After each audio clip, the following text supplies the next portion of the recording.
Good evening everyone and welcome to tonight's Urban Planning Committee meeting. In recognising the cultural diversity of our great city, I pay my respects to the local Indigenous people of Moreland and acknowledge that we meet on the traditional lands of the Wurundjeri people. I offer my respects to the Wurundjeri elders past and present and to all Aboriginal and Torres Strait Islander people. Members of the gallery, please note this Urban Planning Committee meeting is being recorded and web streamed live to Council's website. The recording will also be made available as video on demand. Gallery attendees are advised that they may be recorded during the meeting. I'll move on to councillors in attendance tonight. Councillors in attendance tonight is Councillor Megan Hopper, Councillor John Kavanagh. Good evening. Councillor Lambros Tapanos and Councillor Lincoln Thompson. We'll now move on to the officers in attendance this evening. We have the Group Manager of City Development, Philip Priest, Planning Coordinator, Darren Camilleri, Planning Coordinator, Narelle Jennings, Principal Urban Planner, Kate McLaren, Senior Urban Planner, Vita Galanti, Senior Urban Planner, David Portelli, and Governance Officer, Saskia Hunter.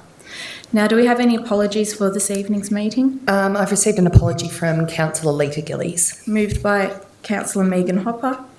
Is there a seconder? I'm happy to second. Second by Councillor Tapanos. I'll put that to the vote. All those in favour? All those against?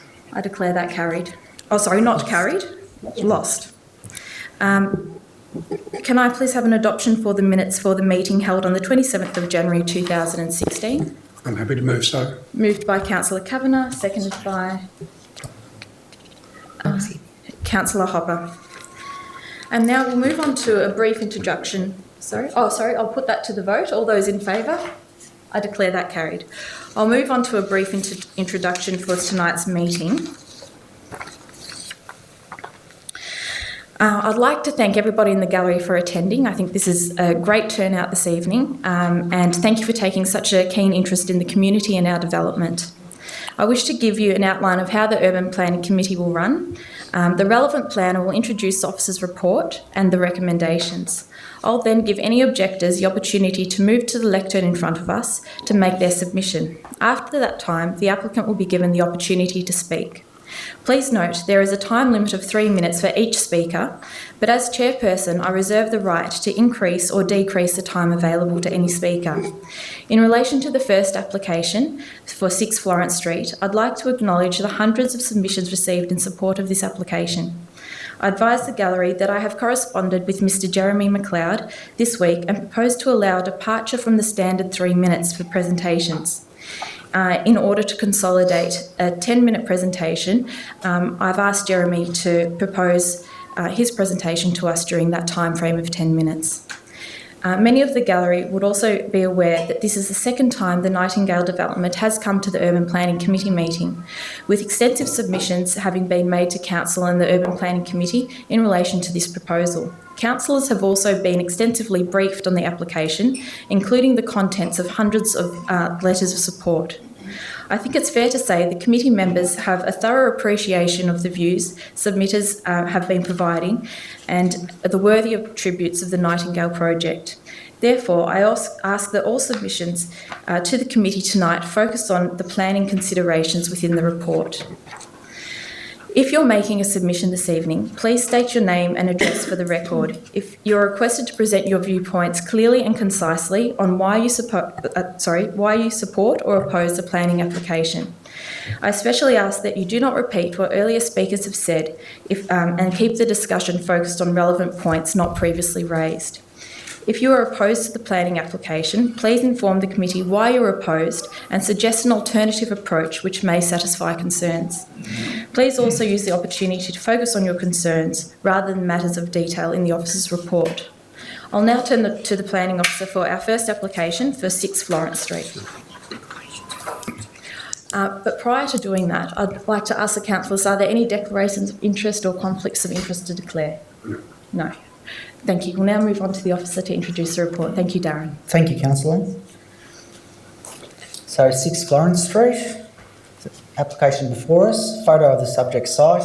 It's in a commercial 1 zone. It's covered by an environmental audit overlay and a special building overlay, and it's located within the Brunswick Major Activity Centre. The proposal is for 20 dwellings, 12 one-bedroom apartments and 8 two-bedroom apartments with 2 commercial tenancies on the ground floor. There are 3 car parking spaces provided, accessed off the laneway, and 42 bike spaces.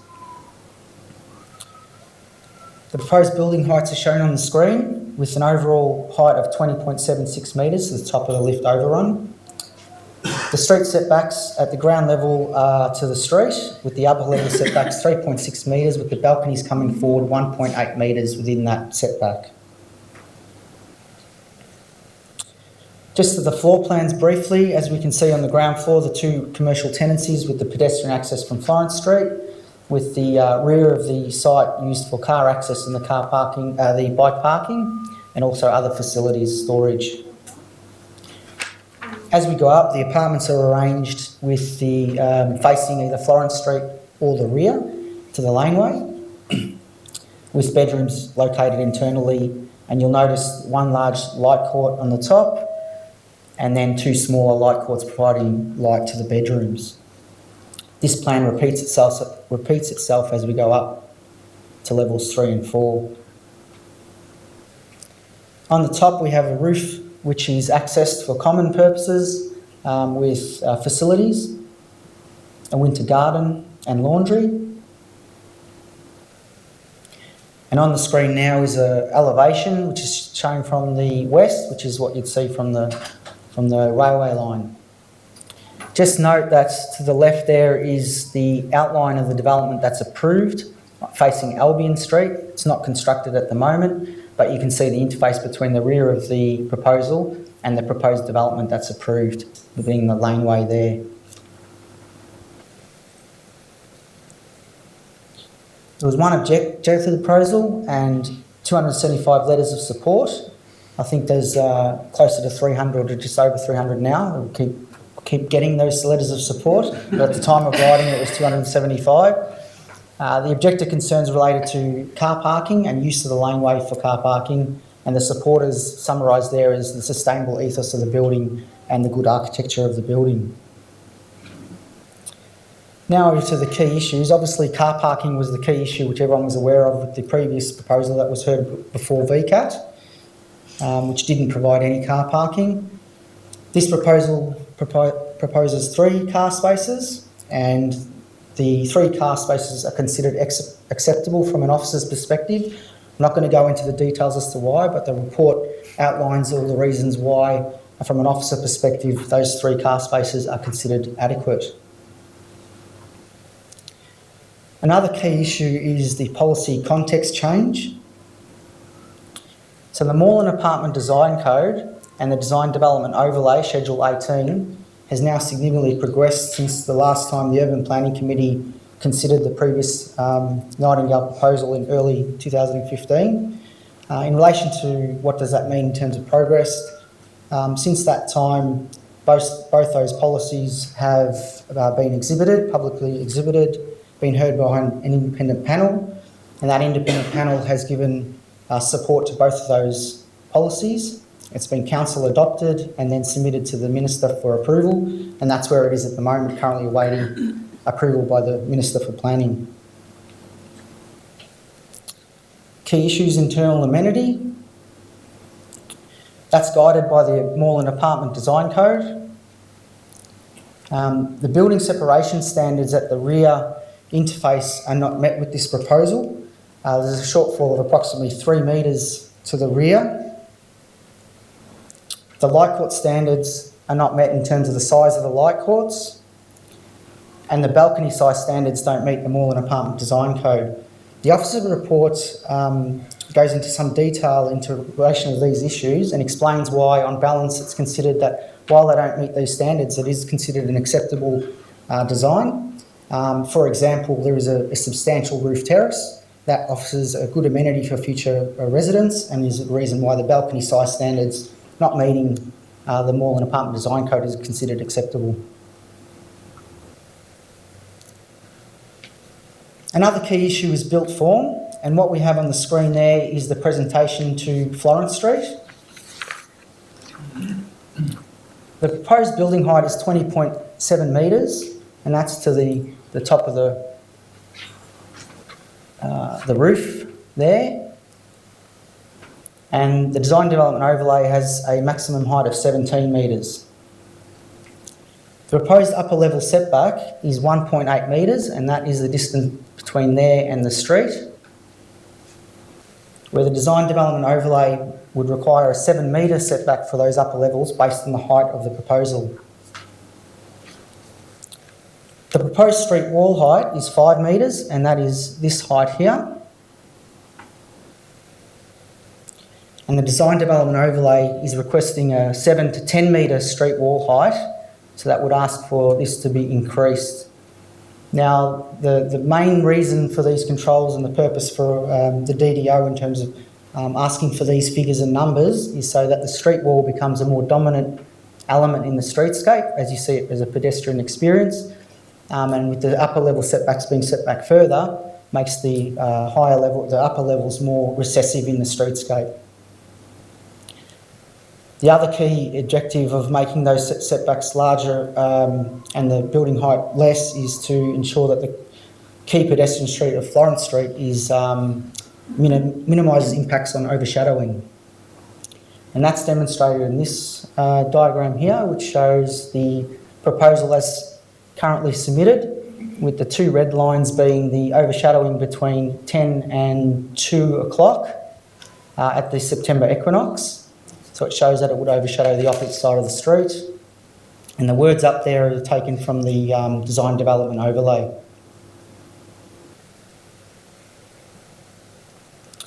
In relation to the pedestrian amenity of Florence Street, it is acknowledged that for a large part on the southern part of Florence Street, we have extensive vehicle crossovers. So it's fair to say the pedestrian amenity of the southern side of Florence Street at its upper end is not ideal. If we look at opposite the subject site, along this area here, we have the Commons, where it's got a cafe at ground level, and then we have an undeveloped site that would likely result in a development where you'd have a cafe at the ground level opposite the subject site. And that's a photo of the Commons and that site that is, fair to say, potential for redevelopment. So by having overshadowing on that side of the street would have an impact on the amenity and future amenity of the southern side of Florence Street. So the recommendation put forward towards the committee is to support the proposal and issue a noted decision to grant a planning permit, subject to conditions, and the two key conditions are that the street wall height be increased to between 7 and 10 metres, and the other key condition is that the upper level balconies are set back a minimum of 3 metres from Florence Street, and that would adopt the same setback as the Commons and be consistent with the emerging character of Florence Street. Thank you. Thank you, Darren. Is there an objector in relation to this application who wishes to speak? No objectors present for 6 Florence Street. A representative for the applicant, Jeremy McLeod. Thank you.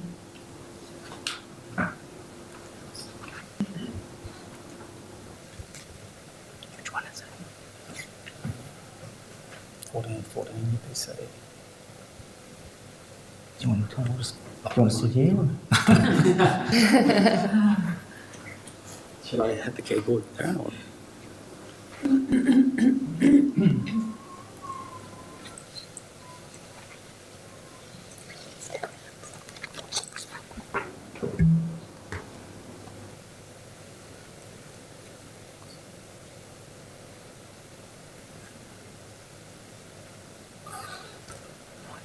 Thank you, councillors. Thanks for letting me speak. I'll keep it brief and to the point. Firstly, I'd like to thank the planning officers for their detailed report. And I understand the context of the report and its detailed understanding of Amendment C134 and the Moreland the Moreland High Density Design Code. I understand that they've assessed this application under that, and I'm going to talk to you tonight about why it's important that as councillors, and as most of you were here for the last UPC meeting, that you voted for Nightingale as it stands, as it's designed now, prior to the adoption of C134, prior to the adoption or before it was put forward to the Minister. I'm going to talk to you about what's happened for us in the same timeline that Darren's talked about what's happened with the planning scheme. I'm going to talk to you about the timeline that's happened for the Nightingale residents. And I guess I'd like to put to you that if you've had 290 or 300 letters of support, most of those are from the City of Moreland. If the people from the Commons, the people from the three-storey townhouses to the south of Nightingale, the people from Orient Grove who are here tonight, the people from Breeze Street, all around there have written to you asking you to support this application. And if you are the elected representatives of those people, surely it would make sense that everyone is in agreement about the quality of this building and that this is what the people of Brunswick want. But let me talk to you about Nightingale. So I think firstly, let me just refresh your memory that Nightingale is not a development, it's a housing provider. So we all know that when you're talking about development, generally its sole purpose is to make profit. The Nightingale model is about a triple bottom line housing provider, and its key goal is to provide sustainable, affordable, livable housing. Affordability, how do we do that and how do we bring that to the future residents of Moreland? And how do we do it at the Commons? In Nightingale, we had a few simple steps. We took out the marketing team, we took out the display suite, and we took out the real estate agent. By taking those things out of the equation, we saved $400,000 off the cost of the building. Why didn't we want to put car parking in? Because 85% of the purchasers are first home buyers. 85% of these people are Gen Ys, and a lot of them don't actually own cars. 30% of our residents either don't own a car or don't have a driver's licence. So to put a basement car park in at a cost of $500,000 was cost prohibitive. It would have added $40,000 to the cost of each apartment. That's why we fought so hard to take the cars out. We take out all the en-suites, we save $200,000. We take out the air conditioning because we designed the building to be 8.8 stars. So each star that you get over 5 stars is exponentially harder than the last to get. The Commons is 7.5 stars. Nightingale is rating out at 8.8. So we can take the air conditioning out. So we get an aggregated saving across the cost of this building of $1.25 million. There's 20 apartments currently designed for Nightingale. If we aggregate that saving between those 20 apartments, it's a $62,000 value proposition to each of those Nightingale residents. That's why the Nightingale wait list has grown from 11 to over 800. And that's why these people are here tonight. And then what does it look like long term? What about the cost of living at Nightingale? So we know from our experience at the Commons that we're using about 20% of the energy that a standard Brunswick residents would use of similar size. We know that we're using 55% of the water of a similar sized apartment. And then if we look at the cost difference between the Commons and Nightingale, so when Commons sold the first time round, it was affordable. But what's happened since then is 2 apartments have been sold, and both those apartments are selling at about $8,500 per square metre, which meant that the Commons was only affordable one time only. With Nightingale, we have a restrictive covenant in place to protect that affordability long term. Nightingale currently is selling it to the residents that you see here tonight, sold at $7,800 a square metre, so under the sale rate of the Commons. The Commons was 7.5 stars, Nightingale's 8.8. The Commons had 5 kilowatts of solar. The Nightingale has 17 kilowatts of solar. Nightingale has an all-electric, fossil fuel-free, carbon-free energy proposition, so there's no gas in Nightingale at all, courtesy of City Power and AGL, who have worked really closely with us. And importantly, we've kept the ground floor tenancy titled to the owners' corporation, which means that the rent generated from that tenancy pays off the owners' corporation. And we've modelled it that over 15 years, 100% of the OC fees will be paid by that tenancy. In 20 years' time, that tenancy will start to pay for the sinking fund, for the lift upgrades, for the fire services upgrades. What I'm saying is this isn't like any other development you've seen before you. The restrictive covenant obviously stops individuals from capitalising on this, and we keep that affordability running in perpetuity. So why Florence Street? Obviously, this is the Commons to the south of the site. It was a 750 square metre site. We purchased that in 2007, a group of 6 architects, and that was $565,000. Nightingale to the north is 440 square metres. It's about 60% of the size. We paid $1.475 million for that. Nearly 3 times the price, but it's 60% of the size. And at the same time, we're trying to deliver housing affordability, and the land prices have leapt. So why are our setbacks a little bit closer to the street? Because our size is so much smaller. yet it's still the little sister to the Commons. It's 20 apartments rather than 24. And we bought this prior to C134. You can see that it's on the Brunswick structure plan, it talks about Florence Street being a key pedestrian link. And you can see that all of these crossovers through here, what that's actually meant is that there's a crossover in front of A1 Smash Repairs, there's a crossover from the Bluestone Lane, there's 2 crossovers in front of the townhouses. And in each of those photos, you can see inset people walking on the street. So it is a key pedestrian street, but the place that people walk is in the middle of the street. These townhouses, further to the east, with all of their crossovers through there and a raised floor level, make the footpath incredibly steep, which means that if you have a pram, if you have a wheelchair, if you have a shopping trolley, you cannot walk on the south side of Florence Street and you walk in the middle of the street. In the future, we know that 4 Florence Street has reinstated the footpath out the front. We know that Nightingale will reinstate the footpath out the front, and we know that you'll see an application later tonight which talks about bringing the cars in through the rear and the footpath will be reinstated out the front, which means this key pedestrian access will either be in the middle of Florence Street or it'll be on the north side, not on the south side. The Commons, most of you have been through the Commons. So you know that we won 14 local, national, international awards for this building. And what's interesting about the Commons is that it actually responds directly to that urban character of the Anstey urban village. So if you look around what's there historically, it's single-storey brick warehouses, which is what our building talks to, with steel windows. And you can see that our balconies talk to that. Nightingale responds to this, and it responds to the Commons. The other interesting thing about this photo is that it shows people out on their balconies talking to each other. This is in the first week of occupation before all the plants grew.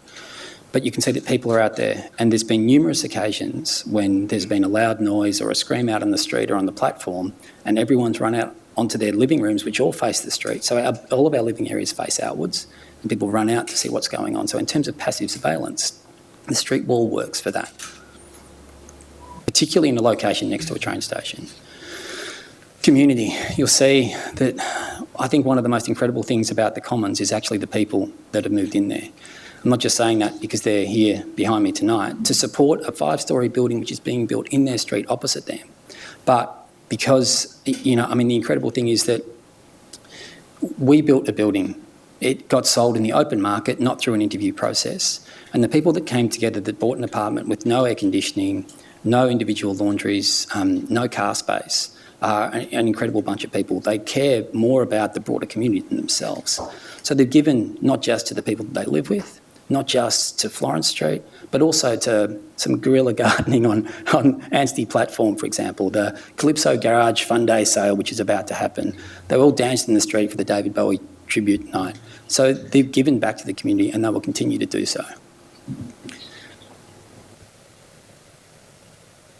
And this is Nightingale. It's opposite the Commons. It's the Commons' little sister.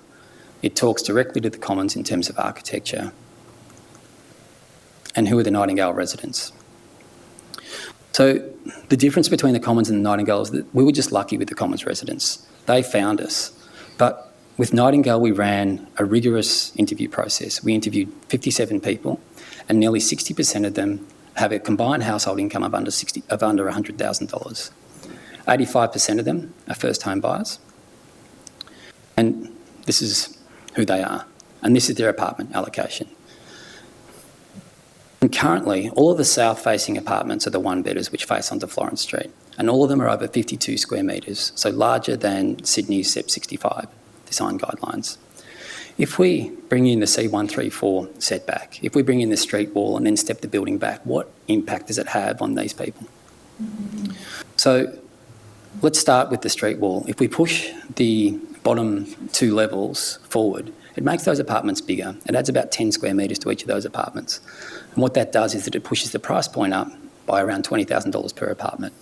So these people, suddenly it seems good because their apartments get bigger, but, can they afford to buy it? Possibly not. Probably not. I know these people. And then for the apartments up here, when we push this building back, it brings these apartments under 45 square metres. The issue for us there is that it makes it unacceptable in terms of amenity, and I'm sure that it would make it unacceptable for the planning department as well, which means we have to change 4 of those one-bedders into two-bedders, which means we lose 2 apartments. Now, I've chosen some of the one-bedroom apartments here. So what that means is that, Adam and Allah lose their apartment. Glenn loses his apartment. And I'm not saying that it would actually be them, so don't panic, guys.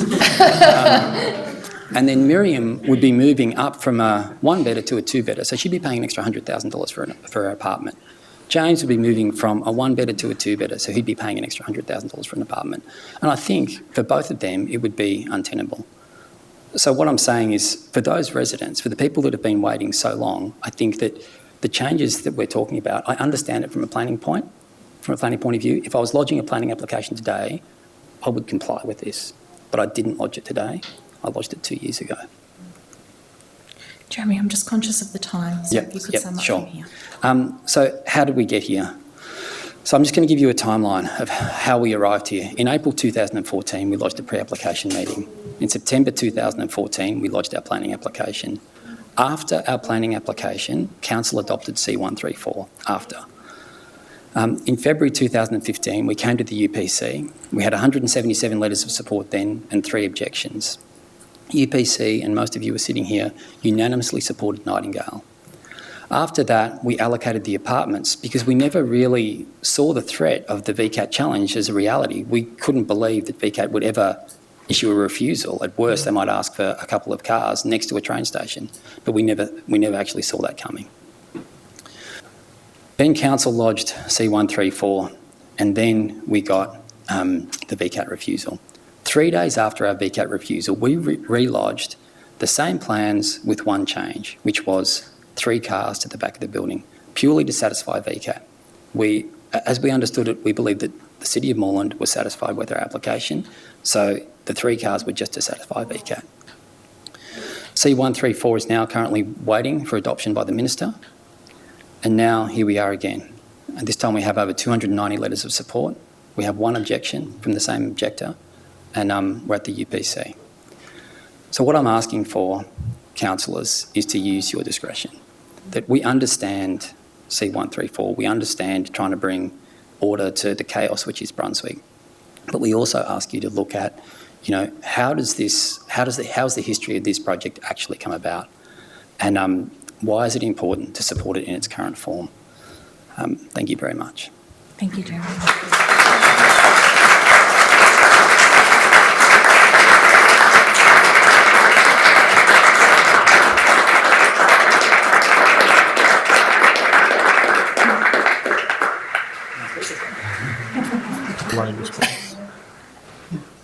I will allow 2 further supporters to speak if we have for 3 minutes though, and I'd ask that they be on issues not previously raised by Jeremy. Prior to you speaking, I'd just also like to acknowledge the Mayor of Moreland, who's sitting in the gallery, Councillor Samantha Ratnam. Thank you. Mayor, councillors, officers, I'm actually going to speak on behalf of the Nightingale residents here today. As you know, pretty much all of us are here today, and not only that, but our families and our friends, as well as those in the Commons, which are soon to be our neighbours, hopefully. But I also want to speak just personally about, just very quickly as well, about the reason why I'm going into Nightingale and how it came about. I guess you could call me a young professional, and I guess you would say I'm successful, quite successful. I have my own studio in South Bank in Melbourne, and we make video games, and we're internationally successful. We released a game that was number 8 around the world when it launched. But still, at the age of 29, the housing market is completely inaccessible to me. And it was so much to a point that I had never even considered buying a house, really. I'd looked into it, just wasn't possible. It wasn't possible for me or any of my friends or people my age. Until I moved into the Commons, just out of luck, got a place there and met Jeremy and started talking about these things and heard about Nightingale. This was the only opportunity that I have to enter the housing market as a first home buyer. And that is the same for a lot of the people who are here today. If I could just have the Nightingale residents raise their hands or stand up, please, so we know who you are. That would be absolutely fantastic. I want to talk just about a few of them. These are people who are coming, if they're not here already living in Moreland, there are people who are going to be contributing to this community, the amazing community that the Commons has already built upon, along with its residents, who have done guerrilla gardening in the area and, as you've heard, brought street parties and festivals, and not to mention the internationally award-winning building.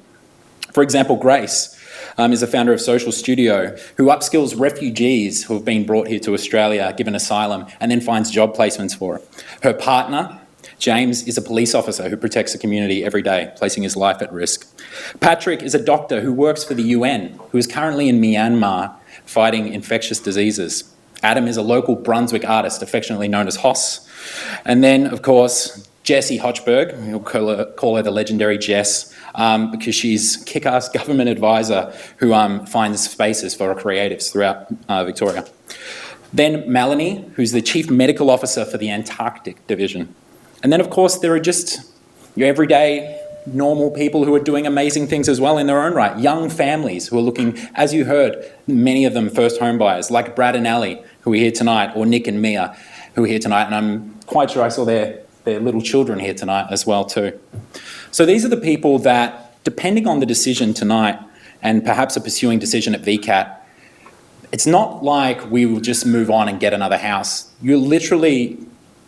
This decision can change the course of our lives, meaning that we actually may not get a house for potentially another 5, 10 years, maybe ever. I know for me, for example, my pathway may mean to move out of Australia in 5, 10 years when I actually am looking to settle down. It will just delay the decision to move in. And unfortunately, the setbacks, if adopted, as you saw, will make my apartment $30,000 more expensive. And it's just completely untenable to me and just puts me in the same boat as all of my other friends and the other 800 people who are on this waiting list looking for this opportunity.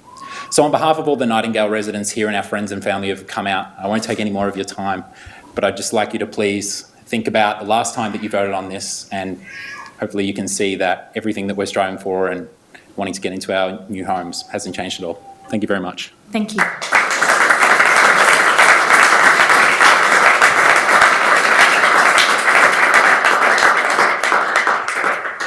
I'll accept one more person from the gallery who wishes to speak, if there is anyone.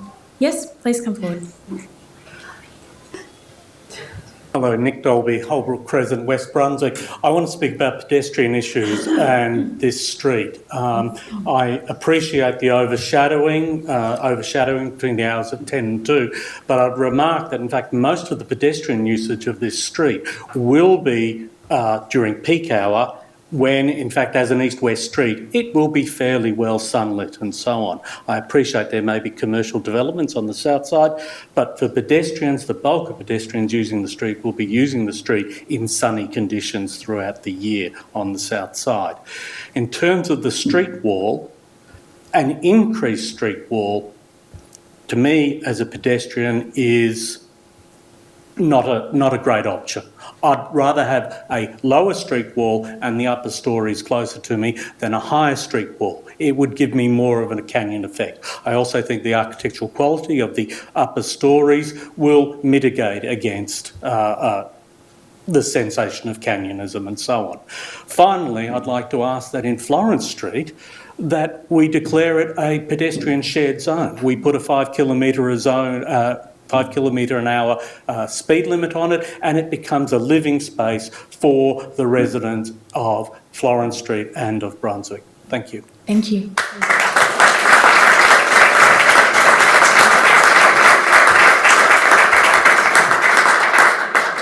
We'll move on to questions from councillors for the applicant or the officers. You can ask the officer a question. Thank you, Councillor Just Kavanaugh. regarding the street wall, that's a consistent height throughout the whole of Moreland or Brunswick, or in other words, is it the same street height that we're recommending for Sydney Road as we are for Florence Street?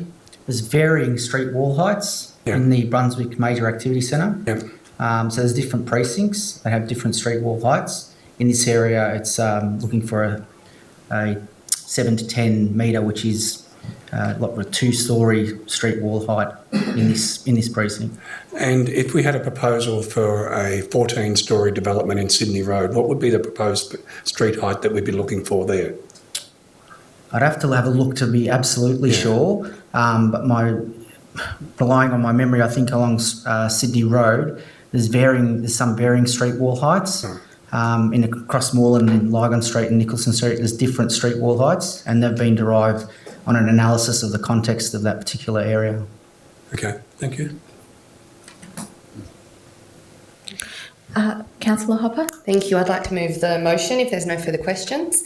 So I move the officer report on page 3 with the deletion of recommended conditions 1A to D and the renumbering of the subsequent conditions from 1E and 1F to 1A and 1B. The effect of this change is to remove the conditions requiring increased street wall and setbacks. And if I have a seconder, I'll speak.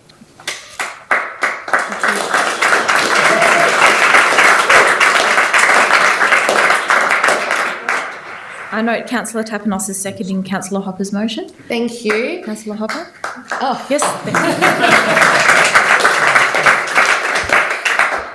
Thank you very much. Well, look, there are so many members of the gallery here this evening that I feel a little bit overwhelmed in speaking, but many of you have heard me speak about Nightingale before, and I was reflecting earlier that I didn't get the opportunity to vote on Nightingale the first time that it came to the Urban Planning Committee. I was actually mayor at the time, so whilst I don't enjoy the means by which we had to come back and do this all again a year later, I am happy that I get the opportunity to vote in favour of it tonight.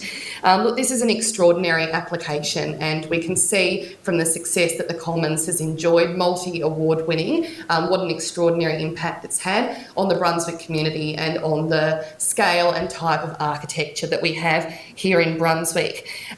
In reflecting on VCAT's extraordinary decision last year, and it truly was extraordinary. I mean, Jeremy commented earlier that it just came as such a shock to everyone who's involved in Nightingale. And I remember the exact moment when he rang me and told me that it had been rejected by VCAT. I was standing in the op shop down on Sydney Road, and I just, dropped what I was holding, and I just couldn't believe it. It was extraordinary, and I think that everyone would agree with that. In reflecting on that, Ros Hanson, who's a planning expert and chairperson of the Victorian Government Advisory Committee for Plan Melbourne, said, "This site actually ticks all of the strategic boxes in terms of the integration of land use, transport, particularly active transport. And when we get caught up on the fact that the development doesn't have 2 or 3 car spaces, my view is we're losing the plot." We're here tonight with 3 car spaces, and that's what had to happen in order for this to come back to Urban Planning Committee. And in a way, I wish that hadn't had to happen. I wish that we could have developments that don't have car parks, and I hope that we will see a future where council's advocacy results in the state government changing that policy and VCAT no longer feeling that they need car parks in developments where the residents don't want them. And I'm somebody who doesn't drive, and I'm somebody who hasn't bought a home yet, and I know hearing the submissions tonight that I'm in exactly the same boat as people in this audience. I would love to be in an opportunity one day to purchase an affordable home that doesn't have a car space and that has a community that's fueled in the same way that Nightingale is.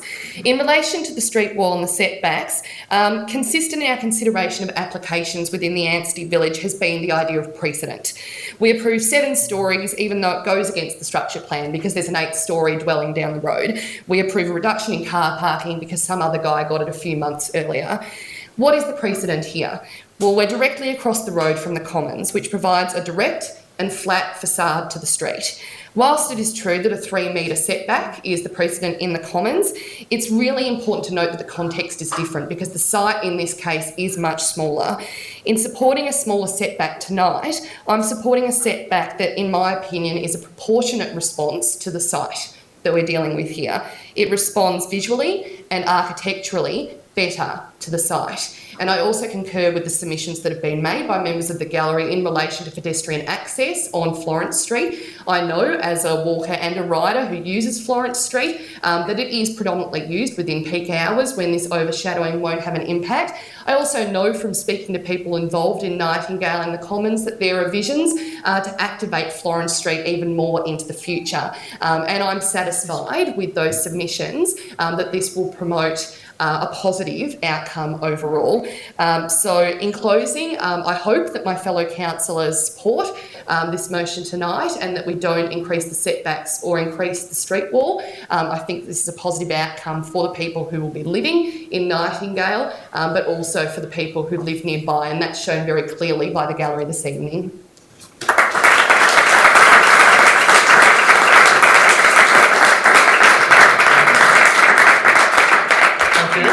Councillor I Tapinos. speak, I'll only be brief because I concur with Councillor Hopper's views, with the exception, I think, of some of the rule changes in regards to parking.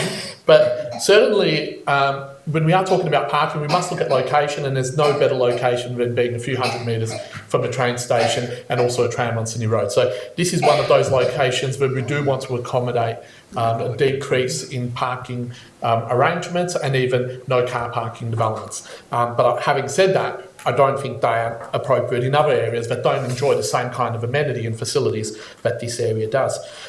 Planning, yeah, it's very rare to get a planning application that meets the planning scheme 100%. It's a judgment call. And sometimes you're trading things off and you're looking at what is the best possible outcome for that site and what is going to give the best community outcome and also the best outcome for residents that are going to be occupying those apartments. And I believe the setbacks that may be in our DDO are actually quite valid in many reasons for the precinct as a whole. But in this case, I think the additional benefits, and because the site is so constrained and the apartments will either be so much smaller or so much larger, I think for the amenity of the people who will be in the sites, it warrants not abiding by the DDO in these circumstances or using some discretion, as Jeremy's presentation indicated, and allowing us to actually approve something that is slightly different. And I'm happy to support that because I don't think that there is much of a negative impact on pedestrians. And when you contrast it with the benefit of the residents living in there, I think it's an easy choice. I stood here last time supporting the application, and I stand here again supporting the application.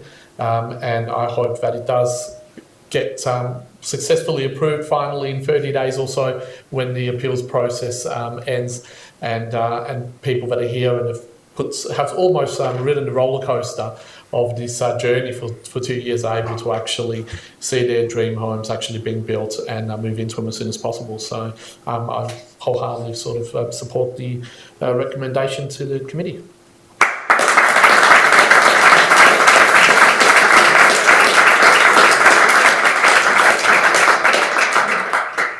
Thank you, Councillor Tapinos. Any further speakers? Councillor Lenker-Thompson. Yep, I would rise to support Councillor Hopper's amended recommendations, and also would just like to show my appreciation and thanks to everybody who's here tonight, and also to the officers who have had such a difficult time trying to get this proposal in a shape that could bring it to the UPC tonight. It's been through the ringer, and I can understand the stresses that have happened. So I'm happy that an alternative motion has come tonight, but it's with the appreciation of all the hard work that has gone into coming to this point. And I sort of support this recommendation based on like all the other things that have been said around the table this evening. And it also certainly speaks to a lot of the strategies that Council is looking for in terms of, especially the affordable housing provisions and the ESD, the high quality ESD provisions that the development has. The fact that it's smart development, the fact that you've got deliberative development where you're appealing to a large group of people and wanting to build something for them to live in perpetuity, and also maintaining that affordability through a covenant on the contractor sale, I think is great, and certainly an initiative that should be encouraged throughout the municipality. And also just to note that also when the application first came to council, just recognising how the progression of C134 and how it's changed since now. So those two main reasons for why I'm accepting it, and just to reiterate how great it is to see these kind of developments in Moreland. I mean, the council has passed in previous council meetings about getting such kind of developments in Moreland. So it's that deliberative model that we want, not the speculative one. So we're really building apartments and homes for people of the future. So congratulate Councillor Hopper for her amendment, and certainly support this proposal going forward.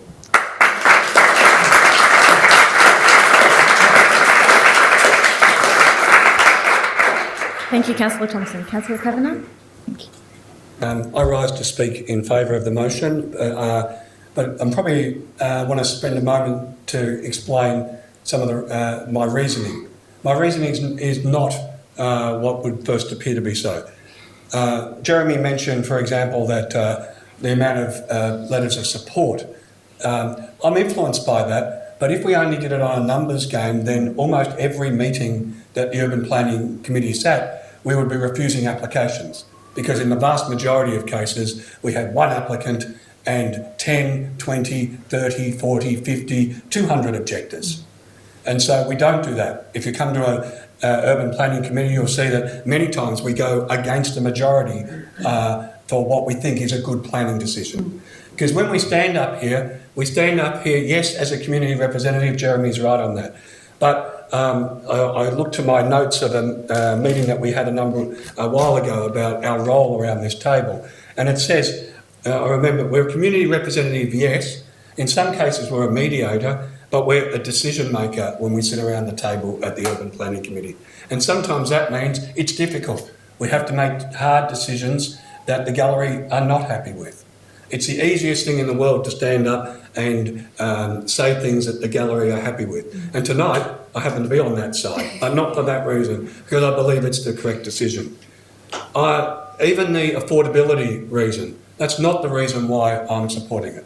I'm the grandson of a former housing minister who was involved in building thousands and thousands of homes in Victoria immediately after the Second World War for ex-servicemen, etc. And I'm immensely proud of the contribution he's made and it was at a time when the Victorian government took their responsibility for public housing seriously, unlike now, when they're more interested in having the best tennis facility in Victoria, in Australia, rather than people on the streets homeless. But anyway, sorry to give a political announcement. That's how I think.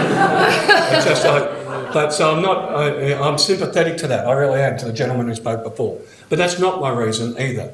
Because if public housing application came before me, which I'm fully supportive, I'd still be judging it on planning conditions, not what I believe would be a socially good decision as such.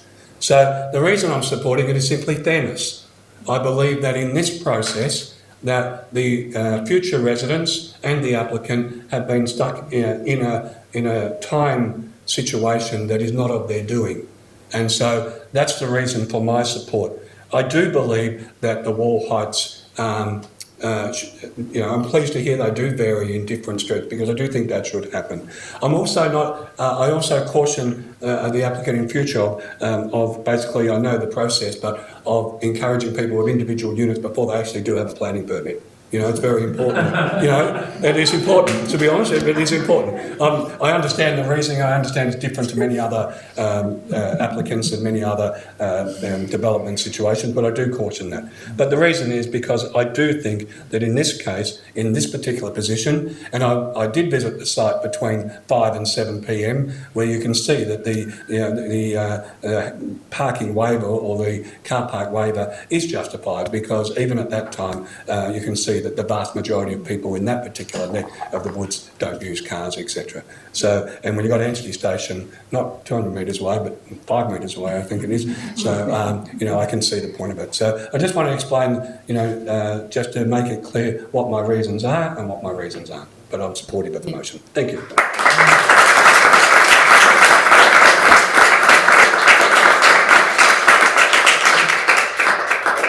Thank you, Councillor Kavanagh. Those are some very valuable points.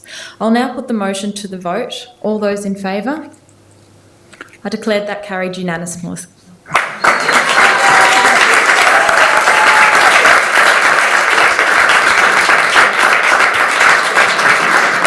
before we all leave, I'll pass to the Planning Officer to outline the process from here. Thank you. So the Urban Planning Committee has resolved to issue a notice of decision to grant a planning permit. That notice of decision to grant a planning permit will be sent to the objector, but in addition to that, all the people who have submitted letters of support will also receive a letter acknowledging the Urban Planning Committee's decision. The objector will receive 21 days in which to appeal the decision, in which case, if that occurs, then parties are notified of that decision. Thank you. Thank you, Darren.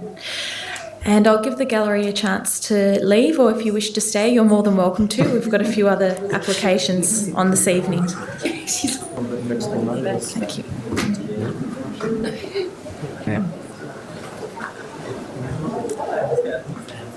Thanks, Rita. Yeah.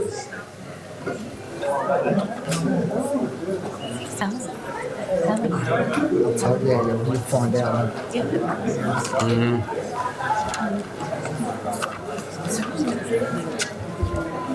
Oh, no, it's not. No. So there's a lady outside. I'm waiting for you to say, John. I'm waiting for you to sing the name. I don't care if so-and-so's an architect or so-and-so is in the Untitled.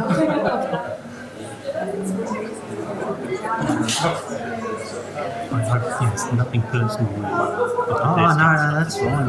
It's all subjective. Discretion. I just think it's a big No, that's job. fine. When you're the same, I'll tell you what, you've done in my decision making. It's not people in the gallery just about what's thinking. You should actually say, to be fair, if you play as an Yeah, so it's in Mark, you're on your own. You're on your own. There's no one else there supporting you. And tomorrow night is the and the Greens are going to be there in force. I mean, there's going to be hundreds of them. I'm going to return your call as well. Was that it was about tomorrow night, or? No. Well, let's catch up and have coffee. Yeah. What time is it? 5:30 Parkville. I'm trying to get the. Me. That's it. So you know this.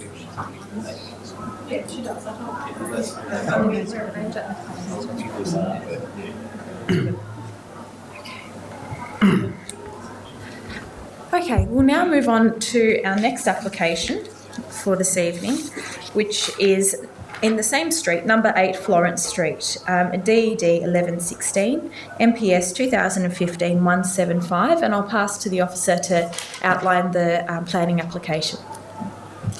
Thank you.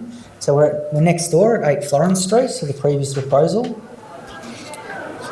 which is a construction of a 5-storey building comprising 2 restaurants and 24 dwellings.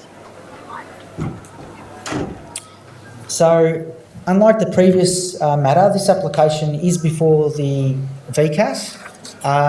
A brief history is that this application was lodged and under office delegation, the application was refused. That was appealed by the applicant for a failure to make a decision within the prescribed time. Officers assessed the application and submitted to the tribunal that if it was in a position to make a decision, it would have refused the application. Following that, there's been a number of compulsory conferences at VCAT where officers and parties to the application and the applicant have had discussions, and amended plans have been put before VCAT to address concerns of the objectors and council officers. And that's what I'll be going through today. So the subject site's 515 square metres and is right opposite the railway line and the bike track. It's currently occupied by a single-storey galvanised iron and brick warehouse at the rear of the lot. So what's on the screen before you is the advertised plans, and what we have is a proposal which had a sheer wall, or I guess a straight-up development without any upper-level setbacks, and had their vehicle access from Florence Street, and that's shown in the 3D image below. That provided access to a basement car park for 18 car spaces.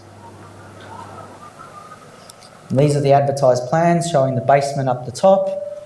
That's the ground level retail component that faces the upfilled bike path and railway. That's permeable, so people can walk through, but there is bollards along the side. And as we go up from levels to 1 to 4, we have apartments that face either Florence Street or the railway line. Down the bottom is the light court, which is some bedrooms access that light court. So the amended plans before VCAT have made some changes, and the key one is that access is now no longer from Florence Street and access from the laneway. That has a positive benefit in terms of activating Florence Street. Another key change is that a 10.6 metre street wall has been provided with a 2 metre setback above, and that's shown there.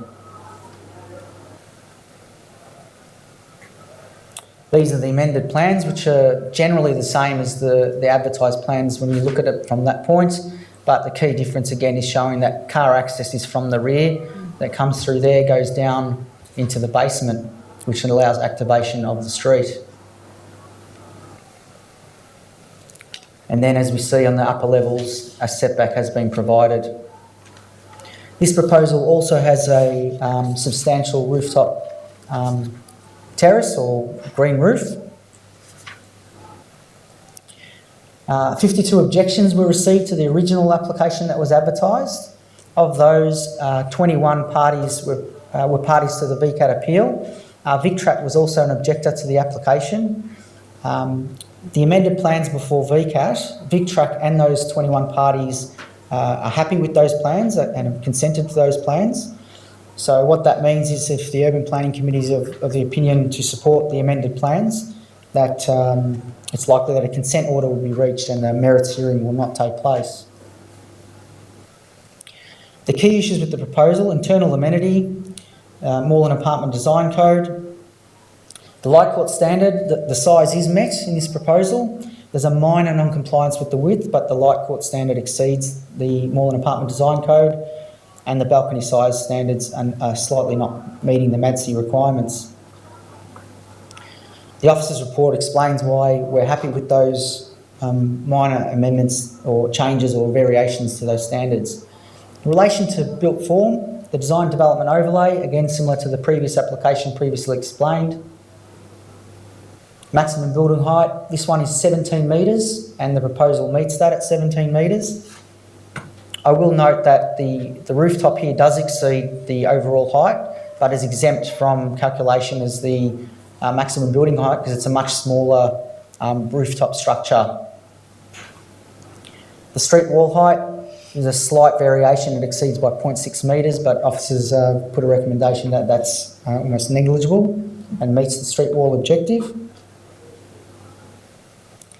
The upper level setbacks, the design development overlay would require 7 metres based on the height of that building, similar to the previous proposal. The amendment is providing a 2 metre setback. Again, that's the overshadowing proposed by the amended proposal, and as we can see, it's overshadowing the opposite side of the street.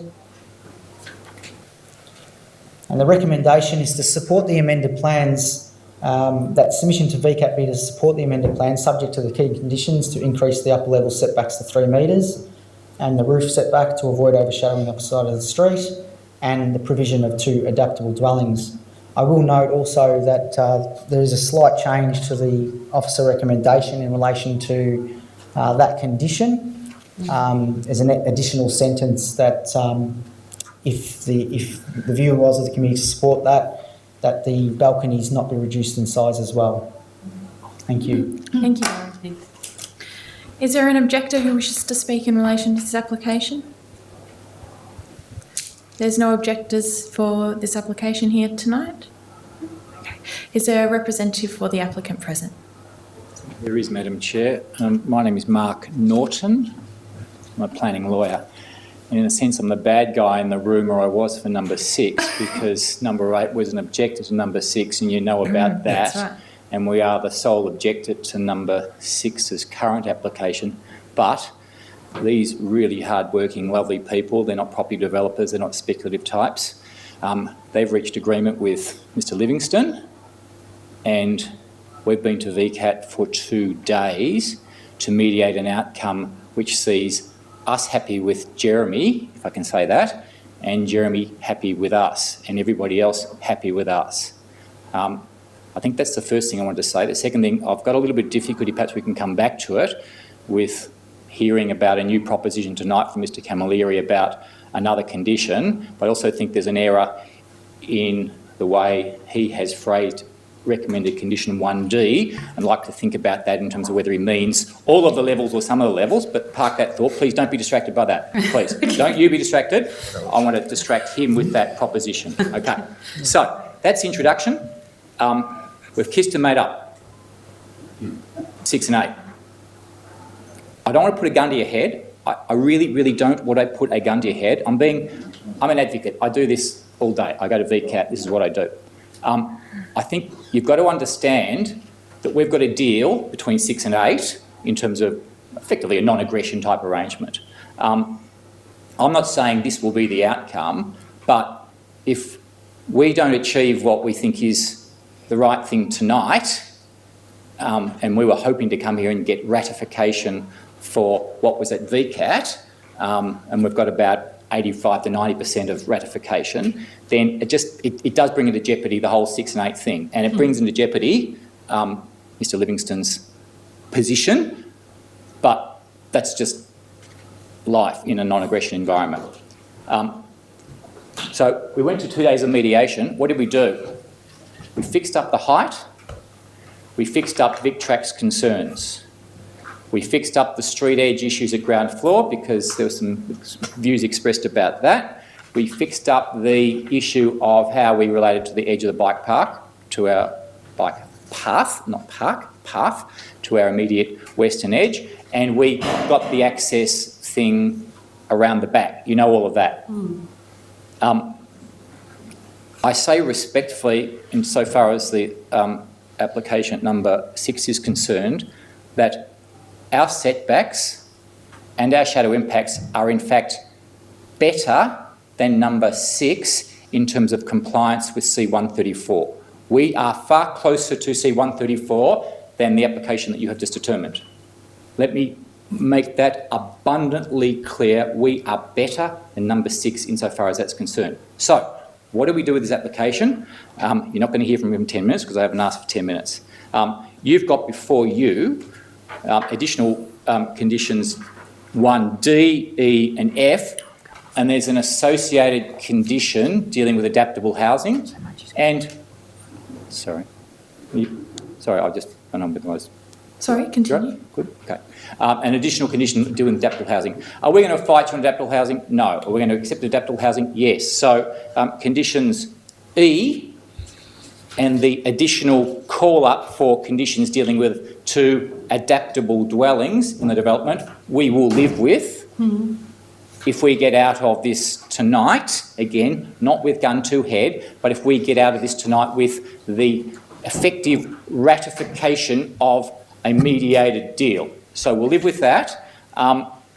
We don't, if I can draw your attention to condition 1F, look, again, really no big deal. We can live with 1F. It's a change at ground floor, not a real issue. Our concern is your recommended condition 1D, remembering what the proposition I put to you about how much, quote, better we are vis-a-vis C134 than our neighbour is. But we are at 2 metres. We deliver on the street wall, then we go back 2 metres, and then we in fact have building form, which is at 4 metres, 2 metres further back. I'm happy to take you through that in terms of sectional detail, but the section diagram, which you have at your page numbered 89 of the agenda, it's in attachment 3, reveals how we work our proposal in terms of C134.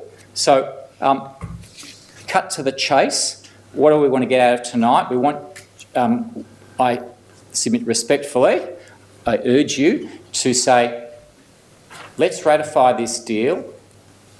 Mr Norton has said, accept adaptable housing conditions and what goes with it. Mr Norton has said they can live with the bollard condition 1F requirement. What can't we live with? Condition 1D. 1D causes grief for this application and where it is, and causes grief for others as well. So, if you want our roof deck, my last proposition, if you want our roof deck back 5 metres, so be it. We think it's better if you accept my proposition about setbacks to leave the roof deck where it is. But again, if you want it back, it can go back. But we respectfully, my final thing to say is, unless you've got any questions for me, is we cannot live with a proposition of a further increase from what is an effective 4 metres of our upper level balconies. We can't accept that part of condition 1D. I conclude by saying I don't understand the tail reference to something else in terms of size, but if I think it is what it is, we don't support that proposition. I would invite you to ask me if there's questions about Thank you. what this is all Councillors, about. I'll invite you to ask the applicant any questions. Do you have any questions for the applicant or the officers? I've got one. Thank you, Am Councillor. I correct that the 21 objectors, that were parties to the VCAT appeal, have all withdrawn? Correct. Yeah. So, As a result of the mediation that took place? yes, so through you, effectively what it means is those who turn up get Yes. to participate, those who don't Yes. don't get to Yeah, participate in a that's mediated right. outcome. Yeah. Tonight is the So end we of went that from, am I correct? We went from 54 to 21 that were party, and then we're down to nothing. deal. Okay. We've only got one difficult party and it's here. Well, you've still got one. Yeah, it's here. That's you. Yeah. No, Yeah. it's you. I understand. It's actually you. I'm with the program. Yeah. We're not difficult. I saw that. No, yeah. Sorry. Very reasonable. Well, some of us. Just for the benefit of the applicant, I might ask the officer to address his concern in relation to the last sentence or the added something, or what was that in relation to? Yeah, I probably didn't read that out in full, but the officer recommendation, as it's in the report, we felt needed a bit more elaboration to make it clearer, and that would read, the balconies of levels 3 and 4 set back a minimum of 3 metres from Florence Street, with the roof set back a minimum of 5 metres from Florence Street. The balconies on levels 3 and 4 facing Florence Street must not be further reduced in area. Okay. So, Okay, if you so don't if that point D were to be removed, then that would also fall away with it. Okay. Thank you. Thank you. Are there any other questions from councillors for the applicant? Thank you. I will ask just a brief question.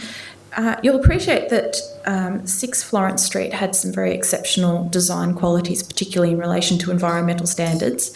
Could you just briefly run over what qualities yours has in terms of environmental benefits? its position, Chair, provides that opportunity by reason of its western edge. It calls for sustainability initiatives, and there's a detailed sustainability report which accompanied the application, which shows the high order of particularly shading need that's generated by the edge to the bike path and its western interface. It is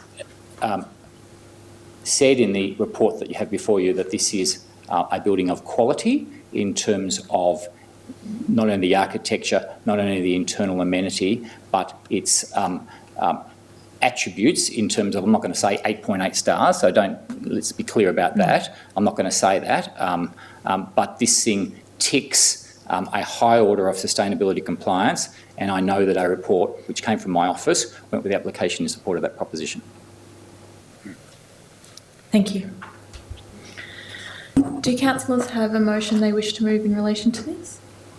Yes, I'm happy to move the officer's report with the removal of condition D and the subsequent renumbering of conditions E and F. Thank you, Councillor Hopper. Is there a seconder in relation to this? I'll give it a second. Councillor Kavanagh. Councillor Hopper, do you wish to speak? Yes, look, I'll speak briefly, and thank you so much to the applicant's representative for articulating many times that we do not have guns to our heads. I appreciate that. I'm making this decision in the spirit of what Councillor Kavanagh described with the previous applicant as fairness. I do think that if we are going to apply street wall and setback rulings to an applicant next door, that it is only fair that we apply the same rules to your property. And looking at the design, I do think that it accords with the general principle of Florence Street and that surrounding area, and does fit in with the general design of that area. So I'm comfortable with making that decision, and with your feedback that means that both parties will be happy with this outcome. I do want to say I don't think that the applications are exactly the same in terms of the considerations that contribute to why we would allow a different outcome to what is within our structure plan. And I think that the Chair, Councillor Davidson, has touched upon this in her question, which is that in the spirit of Nightingale, there are many exceptional design outcomes in relation to environmental sustainability that come from that dwelling, which do have an impact on our decision making. That said, this is an architecturally very valuable building, and I wouldn't want to sort of say that you give one thing for another. Sometimes you sort of consider these things with weight, but I am comfortable with approving this without the setback condition. Thank you. Councillor Kavanagh, do you wish to speak? Yes, Councillor Hopper has expressed very similar to my views regarding the fairness element of the application. I also think that it's fortunate that they've come before the committee at the same time for a number of reasons, including the potential construction period. I think to approve it tonight would be very good in that ideally construction will take place at the same time and inconvenience residents in local area early on for the same period of time, rather than for many have one construction and then 12 months later or 6 months later having a range of construction. And the other thing is too, it does impress me when I see that 21 people that wanted to a party to VCAT have been satisfied by mediation. And then the gentleman mentioned that, if you like, we're the last stumbling block, and I appreciate that, because I do think that if people take it seriously enough, 54 people objected, 21 decided to take it to VCAT mediation, and then they've been satisfied throughout the process. That doesn't happen unless there's been major changes and major concessions, and I think that needs to be recognised as well. Thank you, Councillor Kavanagh. Any further speakers? I'll put Councillor Hopper's motion to the vote. All those in favour? I declare that carried. And I'll pass to the officer to outline the process from here. Thank you. So the Urban Planning Committee has resolved to issue a notice of decision to grant... no, they haven't, sorry, I'm making a mistake. Because this is before VCAT. That's right. The Urban Planning Committee has resolved that its position be to support the proposal and provide that to VCAT, that they support the proposal subject to the amended plans and subject to the alternate motion which was put up on the screen just before you. Thank you. Thank you, Darren. Thank you for attending this evening.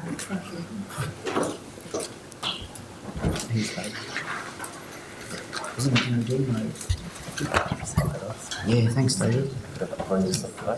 Yes, please. Streaming.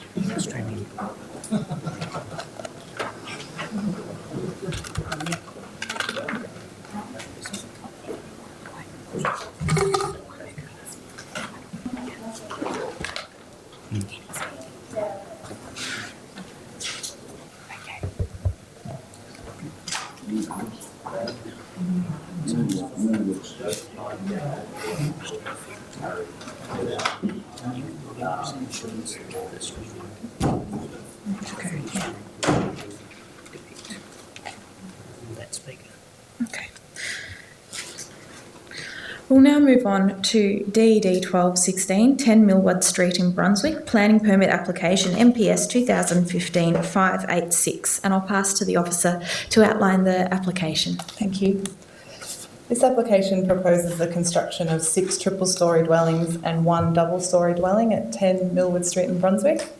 The site's located on the west side of Millward Street. It's approximately 95 metres from Union Street, 45 from Grantham Street. It's located in the residential growth zone and it's within the Grantham Union Street Neighbourhood Activity Centre. The land on the opposite side of Millward Street is in the neighbourhood residential zone.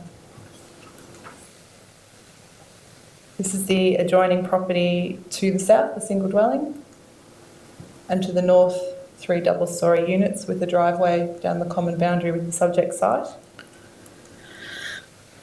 The proposal constitutes a double-storey dwelling at the front facing Millwood Street and 3 triple-storey dwellings behind. Vehicle access is proposed from the rear lane with a garage to each dwelling at ground floor level, and the parking provision meets the requirements of Clause 5206. And secluded private open space is provided at first floor level in the form of north-facing balconies. The application was advertised and 13 objections were received. The key concerns raised include parking and traffic, the scale of the development and amenity impacts such as overshadowing and overlooking. A consultation meeting was held on the 10th of December 2015 and 2 objectors attended. And after the meeting, the applicant prepared amended plans showing a number of changes in response to the objector concerns.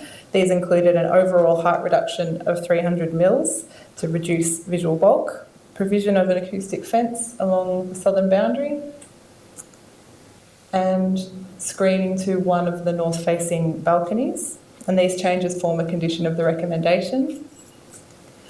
In addition to this, there's several conditions recommended in response to objector concerns, and these include the provision of planter boxes to these north-facing balconies to address overlooking, and alteration of this part of the building, so dwellings 3 and 4, to achieve compliance with the north-facing window standard to these windows here. It's recommended that a notice of decision issue subject to the conditions in the recommendation. Thank you. Thank you. I will note that the member of the gallery who wished not to be filmed, I can give you my assurance that that won't be occurring this evening. Now, I'll ask any objectors who wish to speak to come to the lectern.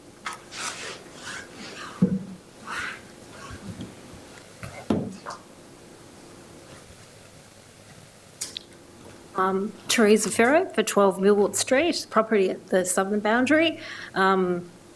I'm not a planner. I'm not just a resident. So I guess I've been on my own journey to get this point to understand. Overall, not objecting to development, but at the scale of development, I realise that this proposal is in the boundary of a residential growth zone. My concern is that the street is a residential street and there are long-term residents in there. And this will change not only the face, even though a lot of things are that it does meet in, I think it's quite substantive. I also noted that in the report has made reference to Amendment C159 that is actually in exhibition at the moment, and somehow it actually got included as part of the assessment at page 116. So I do raise my concern flittering between one schedule and the other. It is quite. Sorry, there's just an insect. Sorry to interrupt you. It's a dead contract. Yeah, it's been exterminated. Thank you. Please continue. I apologise. I'd also like to highlight that I'm actually representing some people who's not English-speaking background and also are actually intimidated by presenting coming here. So even though we've had the previous two and we have quite a lot of eloquence and words and that sort of thing, and I object to the level of development. I object to the usage of actually now an exhibition to use to validate this development. No consideration has been given. We say that the height is within the requirements, but there's no talk about underground parking to reduce it. I don't think it transitions properly, even though there is a double storey in the front. I think there's better ways. The land actually slopes upwards, and I think there's a better use to actually level the land and perhaps parking underneath lower to actually be better. I think it's quite. I was listening to Florence Street. The people who actually are there, the first one, I think it was number 8, they're actually owners and occupiers. We are talking about this is purely a development, and there isn't that self-interest. And I'm questioning the materials that will be used because there is no investment in it, just from a developer point of view.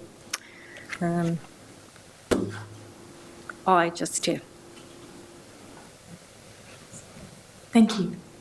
You've done a wonderful job of speaking on behalf of the people you came to speak for. Thank you. Any further objectors? Yes. I, as a resident of Lord Street, I continue to object to this application in consideration of the amendments that have been made to the proposal, and feel that they are not substantial to address the issues at hand. In terms of environmental sustainable development, I don't think it addresses those issues well enough, with lack of ventilation and the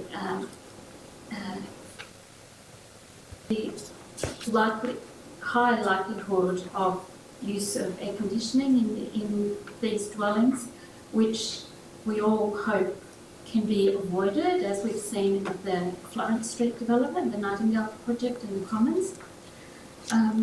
In terms of implications, impact on the neighbourhood, I have issues with the waste disposal. In general, I feel I'm not against development, and I can see that in Moreland that there is that development is happening, but it's the level of development and the appropriateness of the development that I'm concerned with. And for this particular site, I see that there's too many dwellings on this site. The waste disposal issue was amended in having 3 general waste, general rubbish, 3 bins for general waste and 3 for recyclable materials. It does not address how this will be managed with 7 dwellings, who each dwelling most likely will be rented. So who coordinates the waste disposal, putting the bins in and out from the street? At the moment, in the area, we have issues with rubbish bins being left out in the streets with a high level of rental properties in the area, and each property having 2 bins per dwelling. Another issue that I have with the development is the use of the rear laneway to provide access to and from so many dwellings. The laneway to the rear is a small carriageway that currently is in use from residents in Millwood Street and Grantham Street. It operates in a 2-way system, even though it is less than 1 lane wide. With potentially 7 dwellings using cars coming in and out of that area, there needs to be traffic management, which is inappropriate in such a small laneway. In terms of loading and unloading of furniture when people are moving in and out of the properties, there is inappropriate access for that.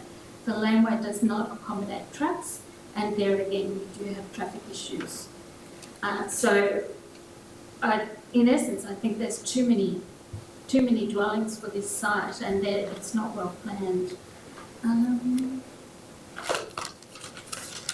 So I also would like to mention the fact that this area is under discussion or under review in the residential growth zone development, and for proposal for high density.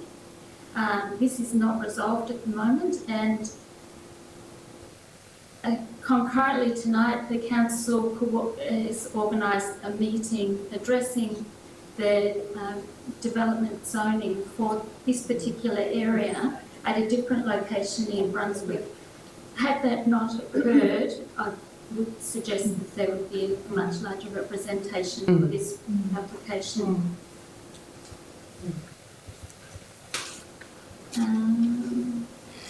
So that's the essence Thank of you. my objection. Just for the benefit of the audience that may be watching this evening, I'll just briefly outline the headings which you've covered. So your concerns were in relation to it not being a environmentally sustainable development. You had concerns about waste disposal, concerns about the density of dwellings, which ties in with the waste disposal and the collection. Also concerns about the use of the laneway, which is very small, and it's a general overdevelopment of the area. That was just for the audience who may be watching at home who didn't have the benefit of the microphone. Are there any further objectors who wish to speak? Yes? I won't say much because my English is not... Okay. Did you wish to speak into the microphone? No, or you're... I can speak loud enough. Okay.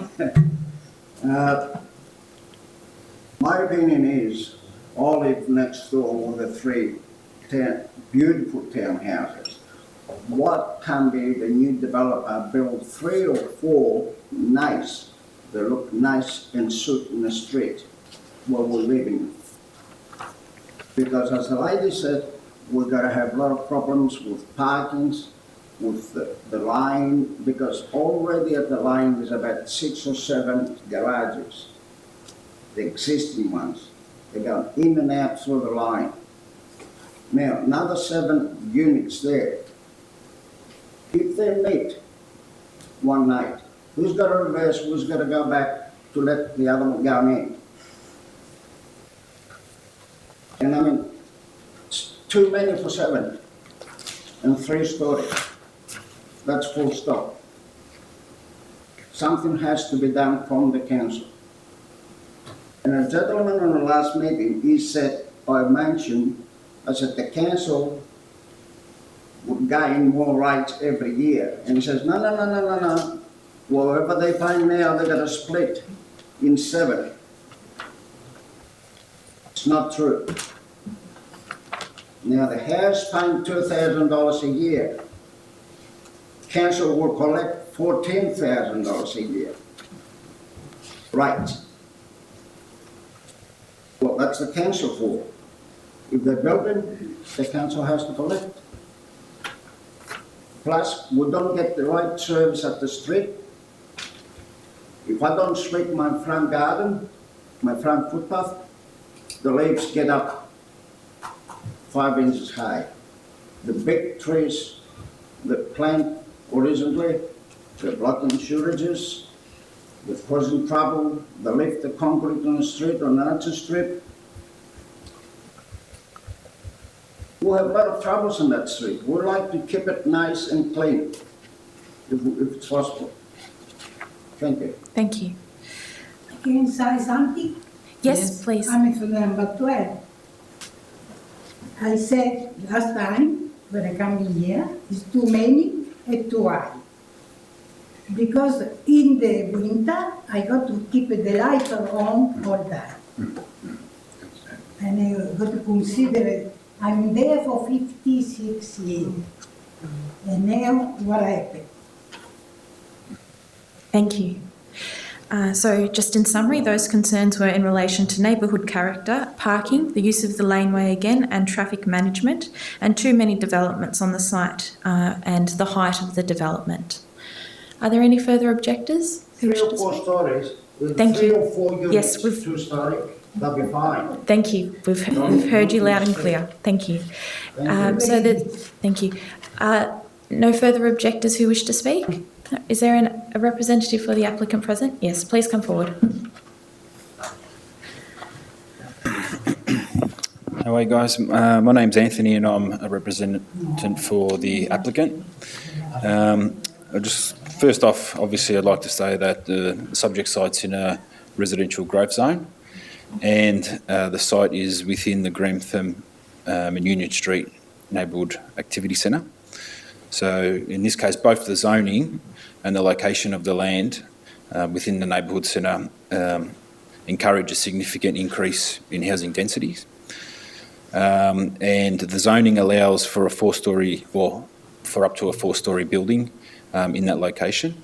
And that's probably the answer to why we've got 7 townhouses on site, which 6 are 3-storey and 1 is 2-storey. We've made the front one a double-storey to respond to the street. So on either side of the subject site, the houses do have a 2-storey scale.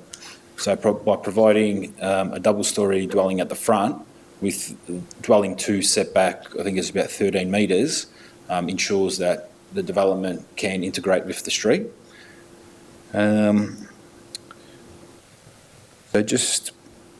I'll run through some of the concerns that the objectors had. So that covers the density. In regards to the development's compliance with clause 55, the officer's report has also said that it has substantial compliance.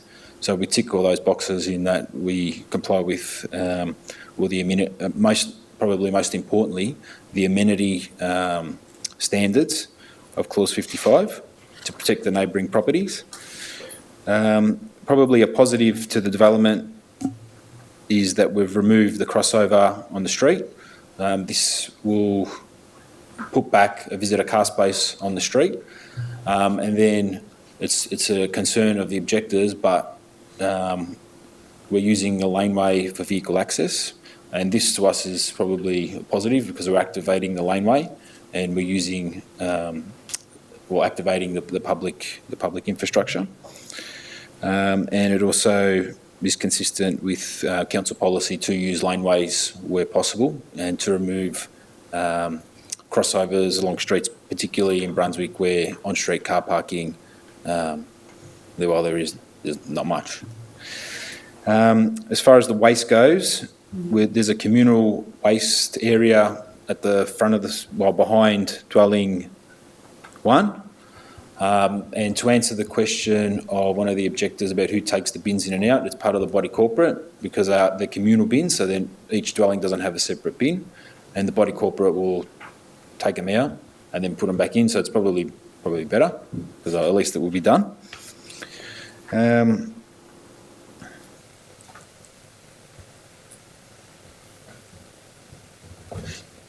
I think in the consultation meeting that we had, we heard some concerns and we went back, and probably one of the main ones was from the neighbour to the south was the height. So we went back and tried to fix that by at least reducing the building height where possible. So what's happened is the building is now stepped. So we did manage to reduce the overall height by 300 mils. And what we've also done, we've tapered the side of that building so the windows on that neighbouring property will not be overshadowed. So we've done that in response to that neighbour. We've also provided an acoustic fence on that side of the property, and concern of the gentleman that spoke with the townhouse at the front. One of his concerns was overlooking from the balcony, so we've put a screen on that balcony.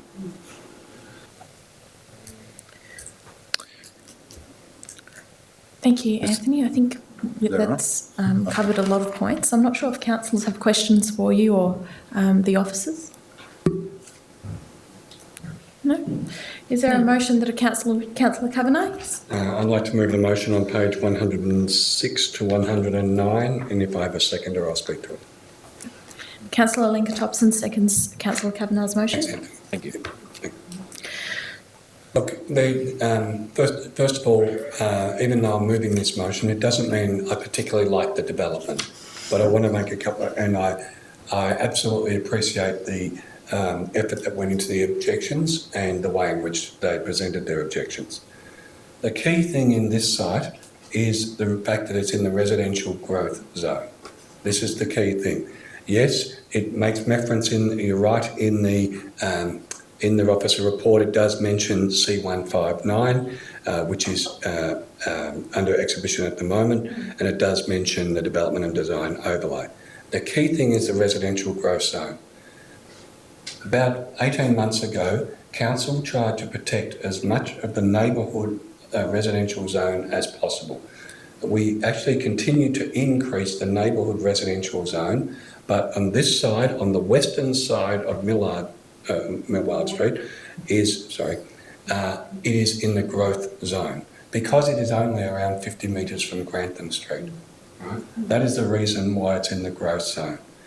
Yes, it means that the applicants on the western side of the street have almost a right within planning guidelines to build up to 4 stories.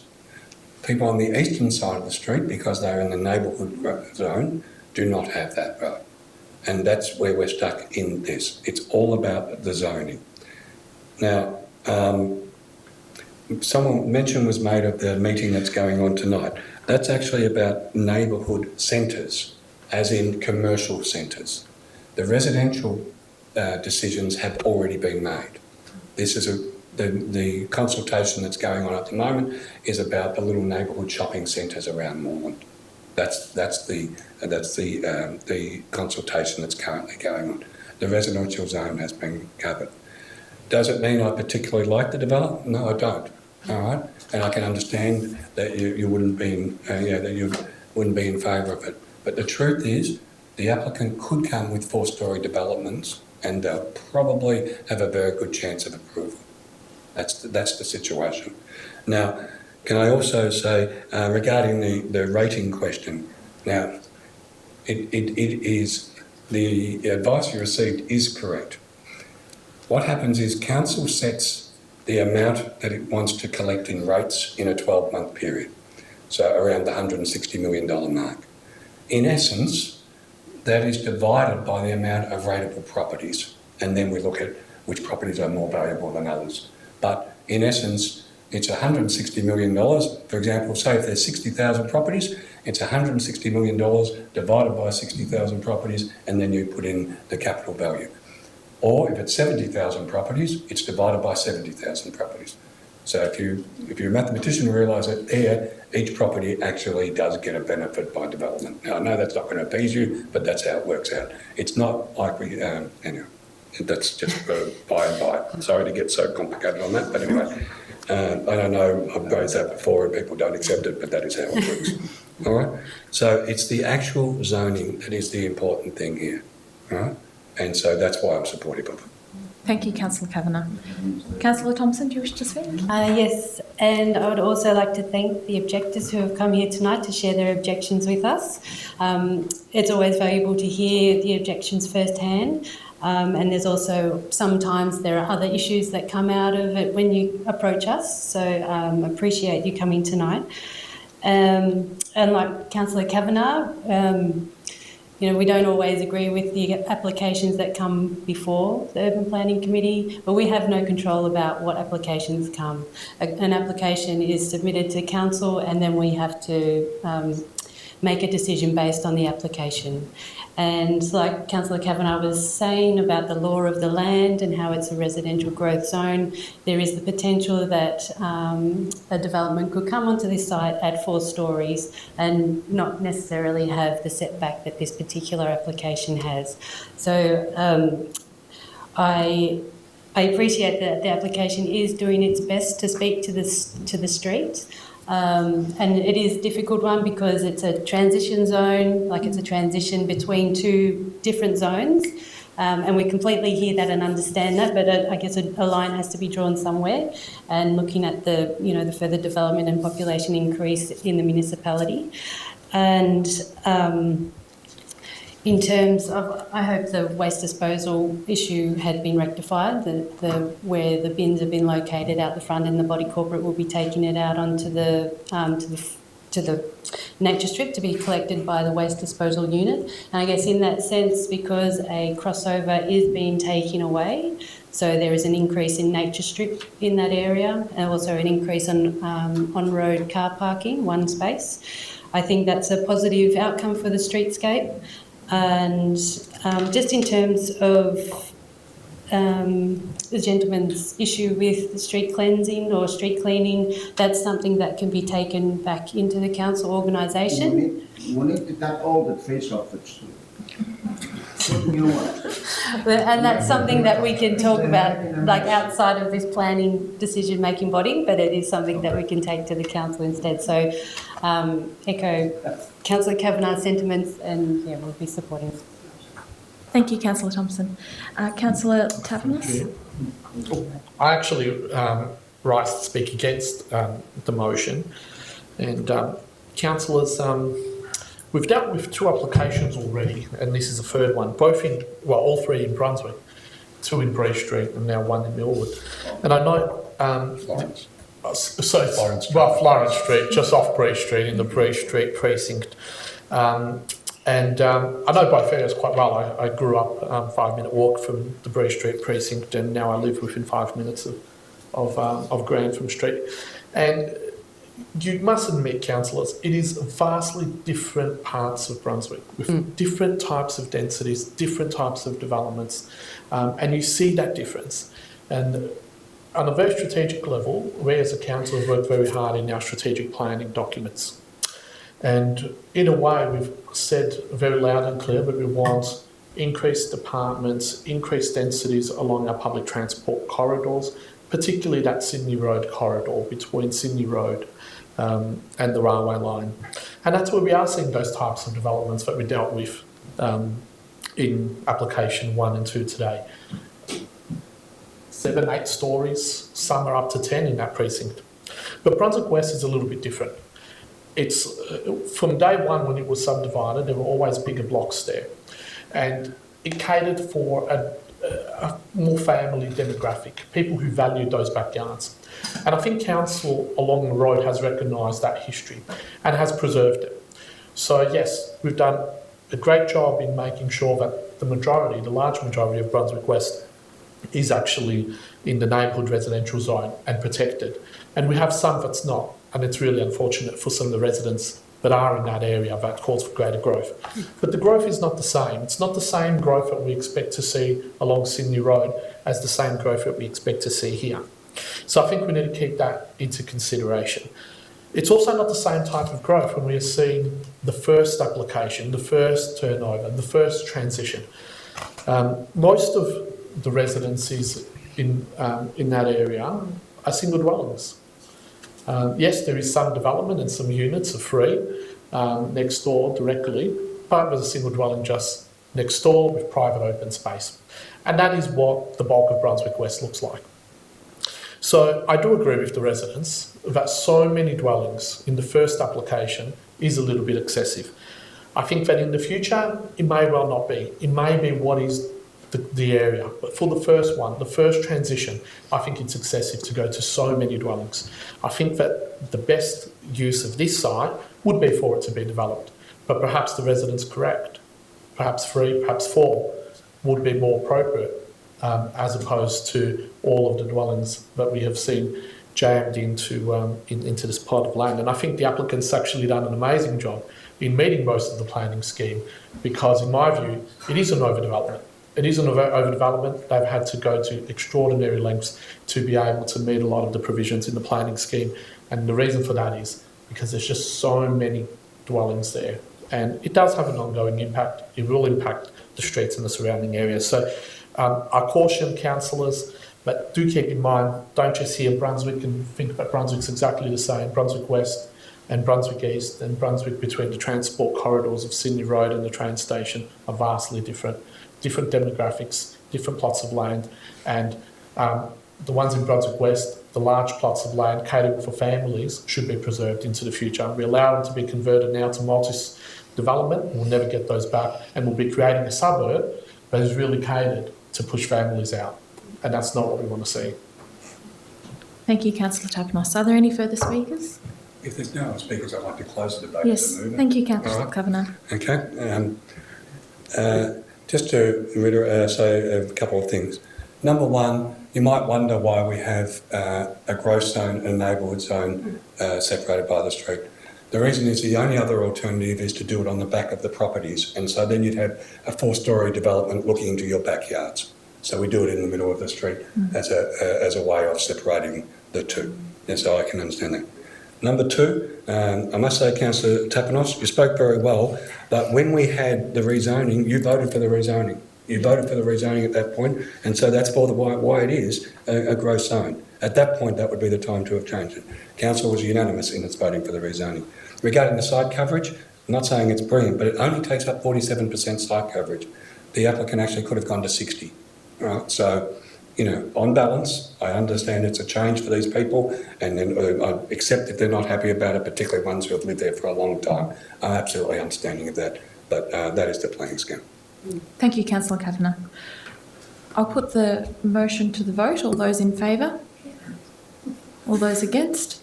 I declare that carried. I'll now pass to the Planning Officer to outline the process from here. Thank you. The Urban Planning Committee has determined to issue a notice of decision to grant a planning permit subject to the conditions in the recommendation. All the objectors and the applicant will receive a copy of the decision. The objectors have 21 days to lodge an appeal against the decision, and the applicant will have 60 days to lodge an appeal against any of the conditions with the Victorian Civil and Administrative Tribunal. Thank you. Could I? Yes. I didn't want to interrupt the debate between the councillors on this particular item, but I think it is worth noting to the members of the gallery in relation to this particular area and Amendment C159, which is currently on exhibition and open to submissions from the community.